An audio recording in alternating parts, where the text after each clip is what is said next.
Hi, I'm Dr. Mukul Roy, Consultant Radiation Oncologist at Jaslok Hospital. So, November is a month of stomach cancer awareness. What is stomach cancer?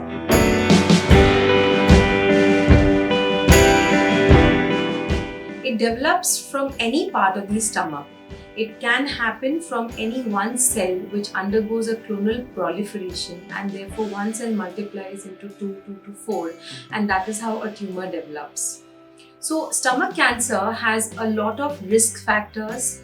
One of the risk factors is age, as everybody knows that cancer is an age-related disorder. So, more the age, so higher the chances of getting cancer. So, that definitely it is seen more in the people who are more than 50 or 55 years of age. Secondly, it is related to diet.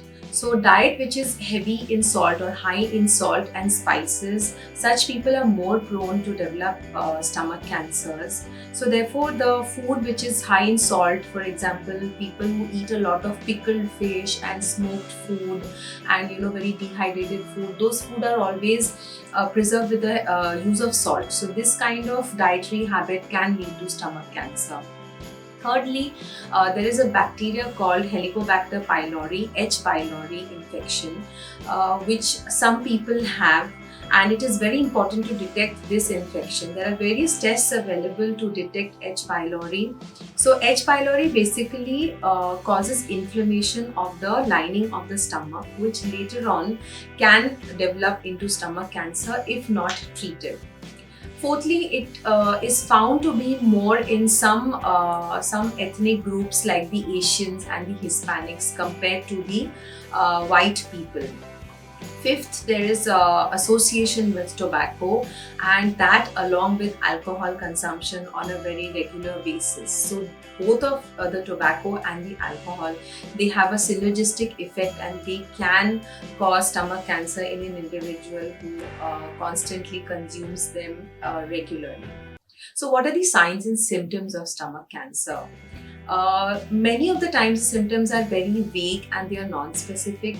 So it can present as constant heartburn or acidity that most of the people are aware of. So acidity which does not resolve with normal routine treatment may be an early sign of stomach cancer. Sometimes some people have a lot of fullness in the abdomen or a lot of bloating, which can be one of the early signs of stomach cancer. In advanced stages, sometimes people have a generalized weakness, they have sometimes nausea or vomiting.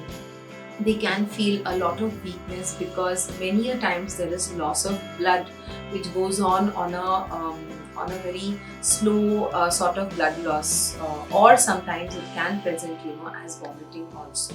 So any of these signs and symptoms which don't resolve on short-term treatment should be red flags, and one should consult their doctor or oncologist to rule out stomach cancer. Lastly, the treatment options for stomach cancer is surgery, radiotherapy and chemotherapy. So there are a lot of advances in terms of surgery, a lot of advances in radiotherapy. There are very high-end techniques called volumetric arc radiotherapy or rapid arc technology, wherein the dose can be given conformally tightly around only to the stomach area and to the high-risk areas. And at the same time, the normal organs of the abdomen can be saved very nicely. And the third modality, of course, in cancer is chemotherapy. There are many new advances like immunotherapy and targeted therapy also, which can be done with conjunction with all of these three main modalities. So this was a very small gist about stomach cancer. Please look into your doctor, check with your doctor in case you or anybody you know has any of these signs and symptoms which may be red flags to stomach cancer. Thank you.